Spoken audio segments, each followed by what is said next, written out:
नहमदुहु व नुसल्ली अला रसूलिहिल करीम अम्मा बाद फ़ाऊज़ु बिल्लाहि मिनश्शैतानिर्रजीम बिस्मिल्लाहिर्रहमानिर्रहीम रब्बिश्रह ली सदरी व यस्सिर ली अमरी वहलुल उक़दतम मिन लिसानी यफ़क़हू क़ौली। अस्सलामु अलैकुम व रहमतुल्लाहि व बरकातुहू। कैसे हैं आप सब लोग। मैं उम्मीद करती हूँ कि आप सब ईमान, सेहत और तकवा की बेहतरीन हालत में होंगे इंशाअल्लाह ताला। अब हम अल्लाह ताला की तौफीक और मदद के साथ सूरह बकरा आयत नंबर 170 का तर्जुमा और तफसीर देखेंगे। शुरू करते हैं सूरह बकरा आयत नंबर 170 के तर्जुमा से। और जब इनसे कहा जाता है कि पैरवी करो इसकी जो अल्लाह ने नाजिल किया है, वो जवाब में कहते हैं हम तो पैरवी करेंगे उस तरीके की जिस पर हमने अपने आबाओ अजदाद को पाया है, अगरचे इनके आबाओ अजदाद ना किसी बात को समझ पाए हों और ना हिदायत याफ्ता हों। अब हम अल्लाह ताला की तौफीक और मदद के साथ सूरह बकरा आयत नंबर 170 की तफसीर देखते हैं।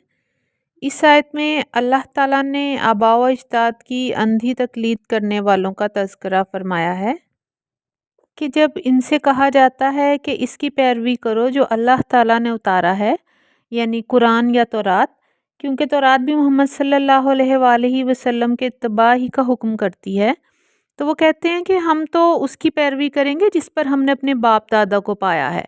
यानी आबाओ अजदाद की अंधी तकलीद करने वाले मुशरिकों से जब कहा जाता था कि इसकी पैरवी करो जो अल्लाह पाक ने नाजिल किया है, तो वो उसके मुकाबले में अपने आबाओ अजदाद के तरीक़ों पर कायम रहने को तरजीह देते थे और वो कहते थे कि हम तो इसी की पैरवी करेंगे जिस पर हमने अपने बाप दादा को पाया है। सूरह अल-माइदा आयत नंबर 104 का तर्जुमा है। और जब इनसे कहा जाता है कि जो अल्लाह ताला ने उतारा है इसकी तरफ आओ और रसूल की तरफ आओ, तो वो कहते हैं हमें वही काफ़ी है जिस पर हमने अपने आबाओ अजदाद को पाया है।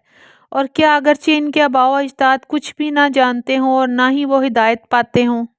यहाँ ये समझाने की कोशिश की गई है कि जो तुम्हारे आबाओ अजदाद तुमसे पहले गुज़र चुके वो भी मखलूक थे, जैसे कि तुम मखलूक हो। जिस तरह तुमसे कोई गलती हो सकती है, ख़ता हो सकती है, वैसे ही उनसे भी गलती और ख़ता हुई और वो राह हक़ को नहीं पहचान पाए। लेकिन तुम्हें ये मौका दिया जा रहा है कि तुम अपनी हक़ के रास्ते को पहचान लो और उस रास्ते को इख्तियार कर लो।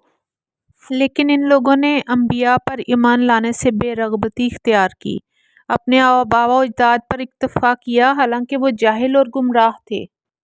इस आयत से ऐसे शख्स की तकलीद करने की हुर्मत साबित होती है जो ना इल्म रखता हो और ना दीन की समझ रखता हो।